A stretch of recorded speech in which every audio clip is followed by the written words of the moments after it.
You're completely wrong about interstellar travel. You think it's impossible. You've been told the stars are too far. Chemical rockets are too slow. Humanity is stuck in this solar system forever. That's what every documentary says. That's what your physics teacher probably said. Wrong. Completely wrong. Freeman Dyson solved this problem in 1958. Not with fantasy technology we might invent in 1,000 years. Not with warp drives or wormholes. He solved it with engineering that existed in the 1950s. Real blueprints, real tests, and the solution is so simple and so insane that when you hear it, you won't believe the U.S. government almost built it. Here's the solution. You take a spaceship, thousands of tons. You load it with atomic bombs, hundreds of them, maybe thousands if you're going really far. Then you go into space, and one by one, you throw those bombs out the back and detonate them. Boom! The explosion hits a massive steel plate. Boom! The plate absorbs the momentum through shock absorbers. Boom! You accelerate. You keep doing this. Explosion after explosion. And within months, you're traveling at 10% the speed of light. 10%. That means Alpha Centauri, 4 light-years away, you get there in 40 years. 40 years. 1 human lifetime. 40. This isn't science fiction. This was Project Orion. Freeman Dyson was one of the lead physicists. They built models. They ran tests. And then politics killed it. Think about that. Actually, think about it. Right now, close your eyes for a second. Imagine you're standing next to an Orion ship on a launch pad. It's enormous, 10 stories tall, thousands of tons. You climb in, strap yourself down. The countdown starts, and then you feel it. The first pulse. Boom! Your whole body shakes, but the shock absorbers do their job. You're being pushed by a nuclear explosion, and it feels like hard acceleration. Boom! Again, more speed. Boom! Faster. Open your eyes. That was real. That could have been real. Freeman Dyson calculated every detail, and we said no. Now let me show you why chemical rockets fail. Every rocket works on Newton's third law. You throw mass out the back. You get pushed forward. Action, reaction. But here's where it breaks down. The faster you throw that mass, the more efficient your rocket. Chemical rockets burn fuel. Hot gas shoots out at maybe 3 or 4 kilometers per second. Sounds fast? It's not. To reach another star, you need speeds approaching light speed. Light travels at 300,000 kilometers per second. Chemical gives you 3. You need 30,000. That's 10,000 times more. And it gets worse. The rocket equation is brutal. To go faster, you need more fuel. But fuel has mass. So you need more fuel to carry that fuel, which has mass. For interstellar missions with chemical propulsion, your fuel tank would need to be the size of a planet to push a payload the size of a car. I'm not exaggerating. The numbers don't work. It's physically impossible. Freeman Dyson asked a different question. What if we use nuclear energy instead of chemical? Nuclear reactions release energy according to E equals mc squared, 1,000,000 times more energy per atom. Chemical fuel gives you maybe 10 megajoules per kilogram. Uranium gives you 80 million megajoules per kilogram. That's not an improvement. That's a different universe of possibility. But how do you use it? Nuclear reactors heat propellant. You get exhaust velocities 2 or 3 times better than chemical. Better, but still not enough. Freeman Dyson thought bigger. Why are we trying to contain the nuclear reaction? Why are we trying to control it gently through a reactor? Why not just let it explode? And this is where Project Orion was born. You build a thick steel plate at the back of your spaceship, meters thick. Then you drop a nuclear bomb out the back. Let it drift maybe 30 meters away, and you detonate it. The explosion creates plasma expanding at thousands of kilometers per second. Some hits your pusher plate. The plate absorbs the momentum. Giant shock absorbers smooth out the acceleration. Boom! You just got a huge kick of speed. Then you do it again. Drop another bomb. Detonate. Absorb, accelerate. Over and over. Each pulse gives you a few meters per second, but you can pulse once per second. Thousands of pulses. Add them up. Suddenly, you're moving faster than any chemical rocket ever dreamed. Can the ship survive this? Repeated nuclear explosions? Yes, it can. Dyson did the math. The bomb detonates far enough away that by the time the shock wave hits, the energy is dispersed over a huge area. The plate is thick. It's cooled. It's designed to ablate slowly. Each explosion vaporizes a tiny layer, but you've got meters of steel. You can take thousands of hits. And here's what's beautiful. It scales. Want to go faster? Use bigger bombs. Want to carry more payload? Build a bigger plate.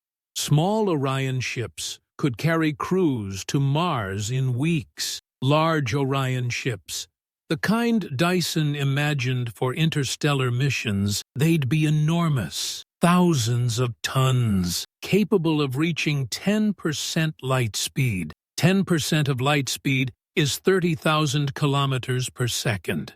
At that speed, you circle the Earth in 1 second. 1 second. You reach the Moon in 12 seconds. Mars in 4 minutes. Alpha Centauri in 40 years. But here's where it gets interesting. This wasn't a thought experiment. This was a real engineering project, funded by the U.S. government, staffed by real physicists. Freeman Dyson, Ted Taylor. They built models. They ran tests.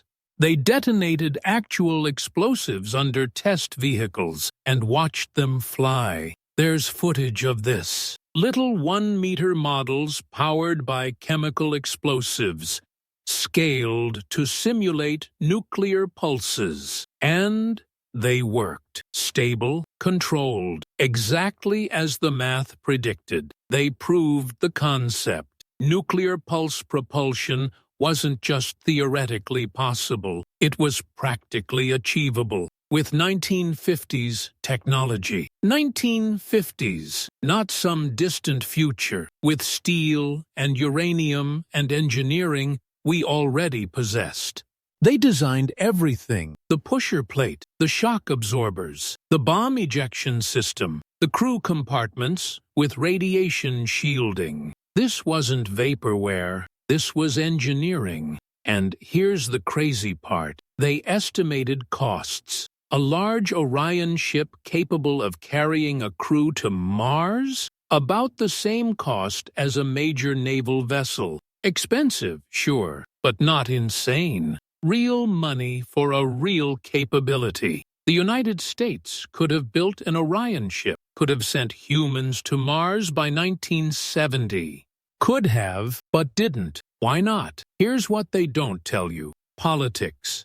Fear. The Partial Test Ban Treaty of 1963. This treaty banned nuclear explosions in the atmosphere, in space, underwater. The goal was noble. Stop the arms race. Important treaty, probably saved lives, but it killed Project Orion. You can't pulse nuclear bombs in space if there's a treaty banning nuclear explosions in space. The public wouldn't accept it. Politicians wouldn't support it. And so Project Orion was shelved. Think about that. We had the capability to reach the stars in the 1960s, not with hypothetical future technology. With steel and uranium and engineering we already had. And we chose not to do it, not because it couldn't work, not because the physics was wrong, because we were afraid. Now let's talk about the downsides. There are downsides. Radiation is the big one. Every bomb releases neutrons, gamma rays. Your crew is sitting in a spaceship riding nuclear explosions. You need shielding. The Orion team designed shadow shields. Big slabs of material positioned between the bombs and the crew. They calculated that with proper design, radiation exposure could be kept within acceptable limits. Not zero, but comparable to what astronauts on long-duration missions already accept. Then, there's the fallout problem if you launch from Earth. Detonating nuclear bombs in the atmosphere means radioactive debris. Sounds terrible, right? But compare that to car accidents, to pollution from coal plants, to all the other ways we accept risk. Dyson argued this was an acceptable trade-off for opening the solar system, so the compromise was launch chemically into orbit first, then start the nuclear pulses once you're in space.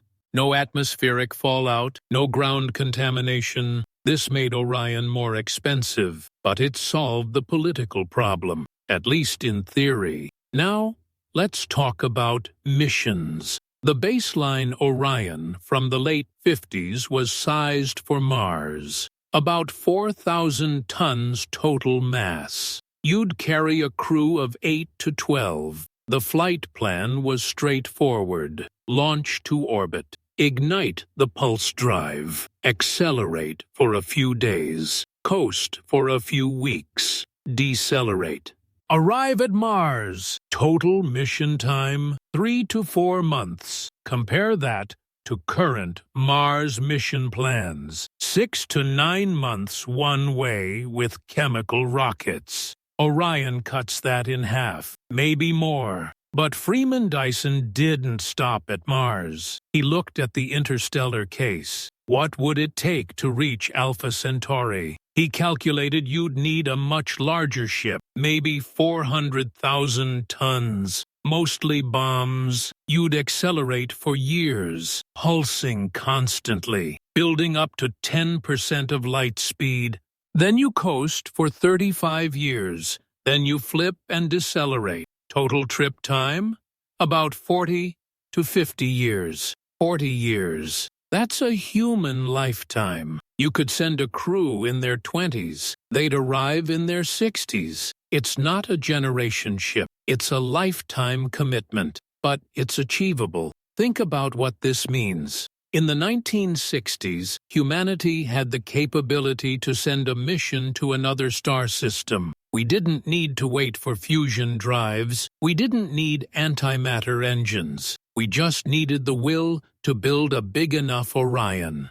And we chose not to. We chose to stay home. Here's the emotional weight of this story. Freeman Dyson was a pacifist. He hated nuclear weapons. He spent much of his career advocating for arms control. And yet, he worked on Orion. Why? Because he believed in the dual nature of technology. The same physics that makes bombs terrible makes them useful. The same energy that destroys cities can lift humanity off a single planet. Dyson saw Orion as a moral imperative. Humanity faces existential risks: asteroids, supervolcanoes, climate catastrophes, nuclear war, pandemics. As long as we're confined to Earth, a single event can end us, all of us, forever. But If we spread to the stars, we become resilient. We survive. One planet dies. Humanity continues elsewhere. Orion wasn't just a cool engineering project. It was survival insurance. He said the choice wasn't between using nuclear technology and not using it.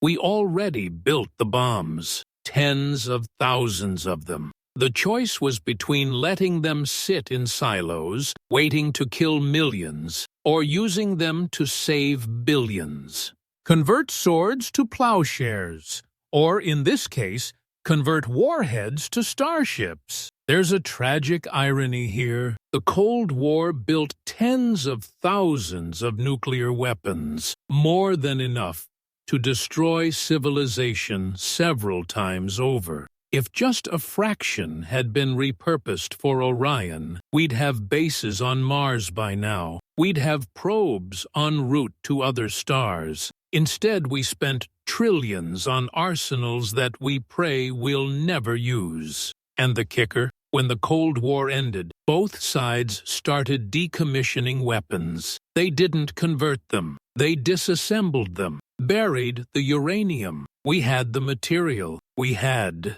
the opportunity, and we let it pass.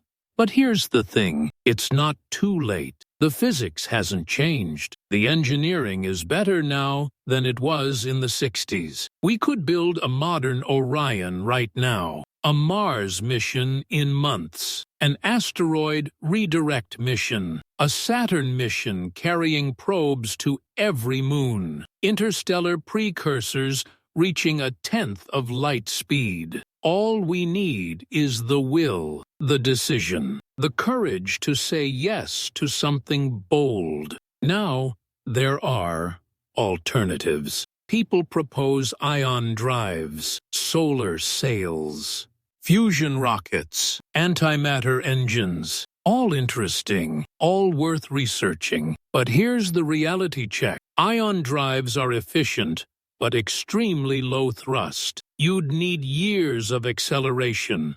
Solar sails work near the sun, but become useless in deep space. Fusion rockets don't exist yet, might not for decades. Antimatter? We can barely make nanograms.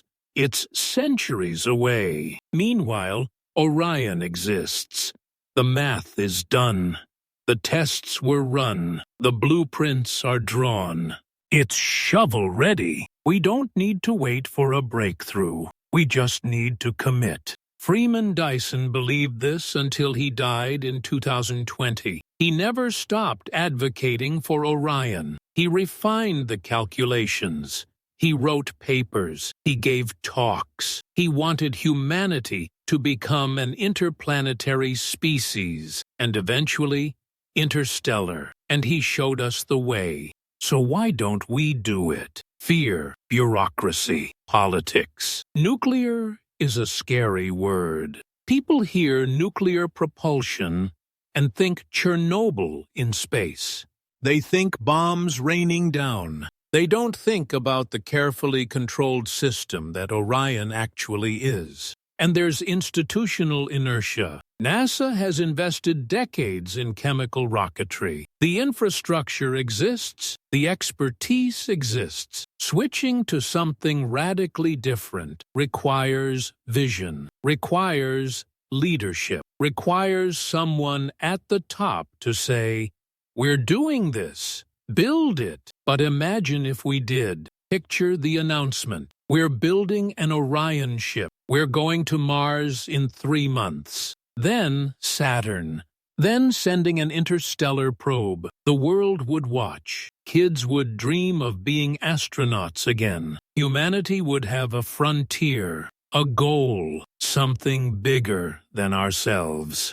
Freeman Dyson gave us the blueprint. The question is whether we have the courage to use it. A ladder to the stars. This isn't about nostalgia for a cancelled 60s project. This is about recognizing that we've spent 60 years avoiding the best answer because it scared us. And in that time, we've made almost no progress toward leaving Earth's neighborhood. We circle low Earth orbit. We send robots to Mars. We look at the stars and say, someday. Dyson said now, and he was right. The universe is enormous. The distances are vast. Chemical rockets can't bridge that gap. But nuclear pulse propulsion can. It's not elegant. It's not quiet. It's violent and loud and terrifying. But it works. And sometimes the solution to a hard problem is one that makes you uncomfortable. Sometimes progress requires doing something that feels crazy until you understand the math. Picture yourself again, standing on Earth, looking up at the night sky. You see thousands of stars. You feel small. You feel trapped. You think those stars are unreachable, that we're stuck here forever. But Freeman Dyson looked at the same sky and saw a path, a hard path, a scary path, but a real one. We can reach the stars. Not in 1,000 years. Not when we invent some magical technology. In our lifetimes. In 40 years. With technology we've had since 1958. We just have to choose to do it. That's the message. That's what Dyson taught us. The technology exists. The physics is sound. The only limit is our willingness to act. And maybe, just maybe, it's time we finally listened.